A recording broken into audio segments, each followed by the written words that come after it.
The topic is on biomolecules.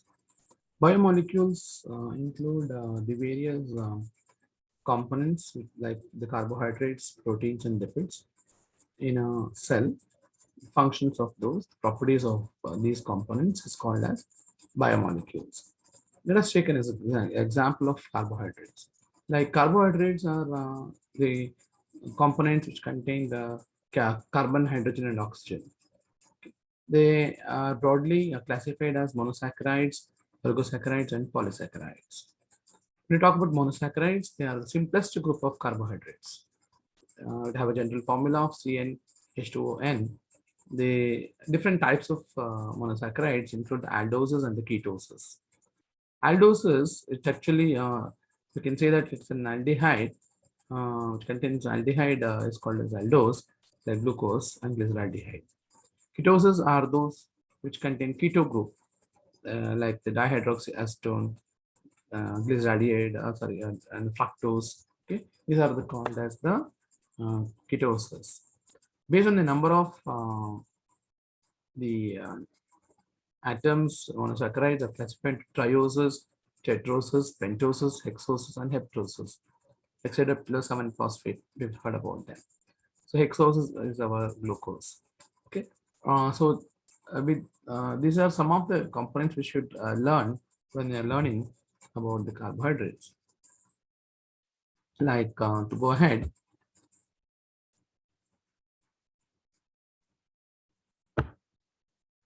based on the, of course, as I told you, they're classified as different types of sugars based on the carbon. The oligosaccharides includes a chain of monosaccharides, a small chain of monosaccharides. It can be disaccharides, it can be trisaccharides, like that. Those are called oligosaccharides. And polysaccharides include a longer chain of glucose units. Like they can be homopolysaccharides and heteropolysaccharides. Okay, coming to monosaccharides. Monosaccharide, as we discussed, is the simplest carbohydrate. It has dextro form and the levo form isomeric forms like D-glucose, L-glucose. We call it them. Call it as dextro form and levo form. Right-handed rotation, left-handed rotation. It has a reducing property because it has got aldehydes. Like how we go with some of the tests, like reagent we use in the practicals, like reduction of aldehydes by estimation of reducing sugar. Where we use DNS, dihydrosalicylic acid. Like that, we have Benedict's test, Felling's test, etc. to do. Then coming to the structure, if you see the structure, you can see that glucose is a monosaccharide. Okay, it can exhibit even oxidation, some other properties. Among oligosaccharides, disaccharides is mostly abundant, like our glucose, glucose and units are present, like cellular isomaltose. Isomaltose is two glucose units linked by alpha-1,4 linkage. Cellular is beta-1,4 linkage between two glucose units. These are called oligosaccharides, which are part of disaccharides. Then sucrose can be considered, which is there in the sugary substances, where you have the glucose and the fructose linked by the alpha-1,4 linkage once again. And lactose is found in the milk, on all the milk products, of course, made of glucose and galactose. They show a beta-1,4 linkage. This is a disaccharide coming into oligosaccharide. Then polysaccharides, when you consider, it's a chain of glucose units. So in that, you have a single type of monosaccharide. It's called as the homopolysaccharide, like starch, glycogen, glucans, etc. That glucose it can be a simple chain, or it can be a complex chain. Complex chain means it's a branch chain where there can be. Normally, you have alpha-1,4 linkages in the straight chain. Let's say I'm talking about starch. Starch is a single, like a chain of sugars. It's called amylose, and gives branches. The straight chain contains alpha-1,4 linkage, and every few residues of glucose, like 20 or 30 glucose units, there's a branch with alpha-1,6 linkage. where the glucose units are again bound as a chain with alpha 1,4 linkages inside. But wherever there's a branch, it shows alpha 1,6 linkage. Okay, so this is starch, for example, with 20-30 glucose units having a branch. Whereas in glycogen, it is very similar to starch, but the branching occurs every 3 to 5 glucose units. The same structure, if you see here, it will be every 3 to 5 units you can find a branch. So glycogen becomes smaller as a whole, as a structure, because it has got more shorter distances. Many branches will be formed. And starch is not like that. The starch is found in plants and fungi. Glycogen is found in animal cells and bacteria. Inulin is another type of sugar. It is in dahlia, garlic, and onions. It's a polymer of fructose. So fructose is a sugar will be as a polymer. It's easily soluble in water and used to assess kidney functions, glomerular filtrations and all. So it helps in those. It's easily soluble in water. Hetero Polysaccharide is a mixture of different sugars. It's not a single sugar. Okay, like monopolysaccharide is an example where with the capsule contains the different types of sugars. Like heteroglycans made up of repeating sugar derivatives, like amino sugar, uronic acids, like that. Glucose aminoglycans is an example. Then we can also consider the cartilage collagen. Though it's a part of the animal tissue, but collagen is a protein. But you can find these having these excess of mucopolysaccharides in the form of elastin fibers, and then hyaluronic acid, HL lubricants in joints, then heparin, anticoagulant, chondroitin, which is giving shape of the tissue, like that. These all are some of the heteropolysaccharides which are present. Coming to lipids. Lipids are again said to be, I can add a few points on the carbohydrates. Yeah, 1 second.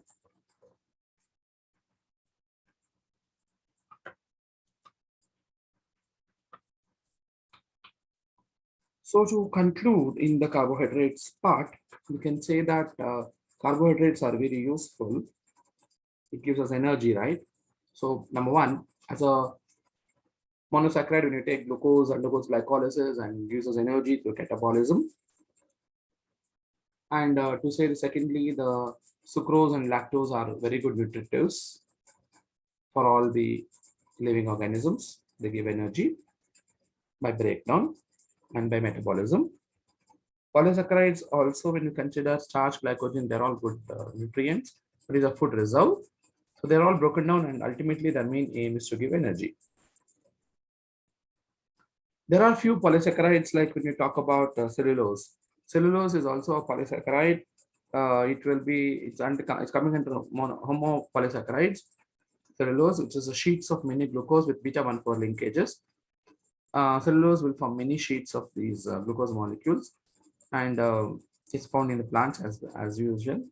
We know that. So here, the cellulose helps in giving a shape and integrity to the plant cell. Heteropolysaccharides, when you talk about heteropolysaccharides, as I told you, some of the other applications is like heparin is an anticoagulant. Then chondroitin sulfate helps in maintaining shapes in tissues. There are some of the importance when you talk about the, and even in bacterial capsule, you can find these polysaccharides for protection. So like that, we have to place the carbohydrates as one of the important group of biomolecules. Coming to lipids. So lipids are like they are organic substances which are relatively insoluble in water. So what comes to mind immediately when you talk about lipids is our phospholipids. No? So phospholipids is there in the cell membrane.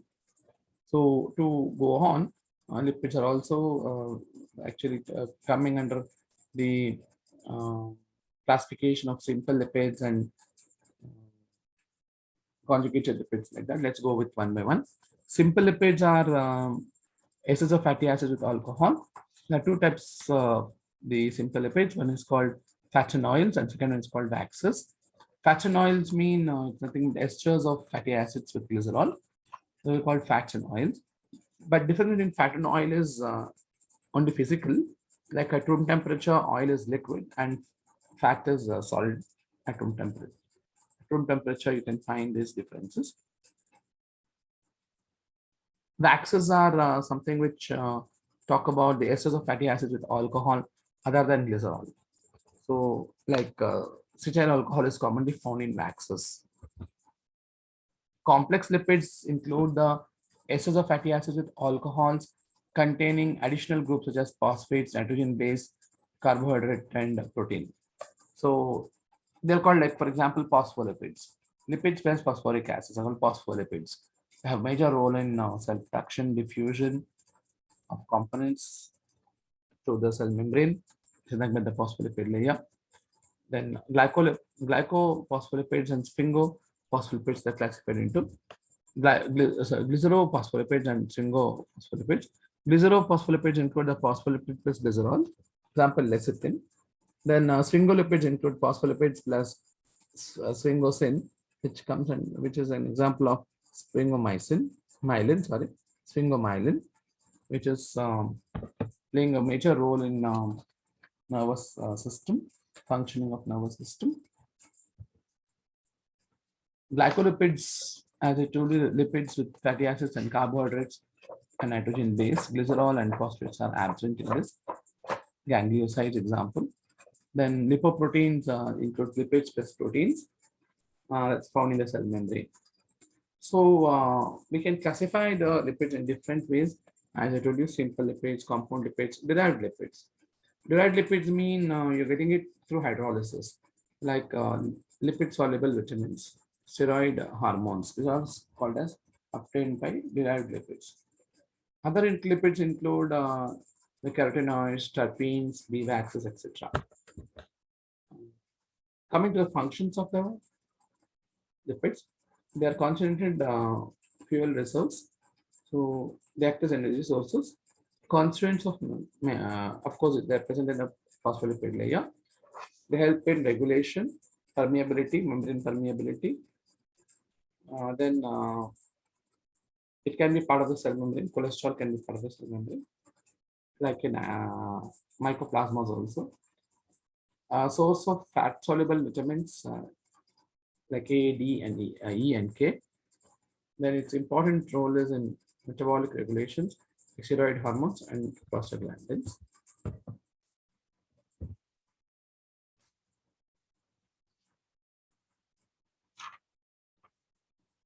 So please, children, what you have to understand is lipids have a major role as phospholipids in the cell membrane. Please you have to understand that. And their form of glycolipids, which is helping in is an important component in the cell membrane and nervous tissues. Cerebrocytes are the important simplest form of glycolipids. Lipoproteins are those which are present in the cell membrane, which are helpful in osmoregulation.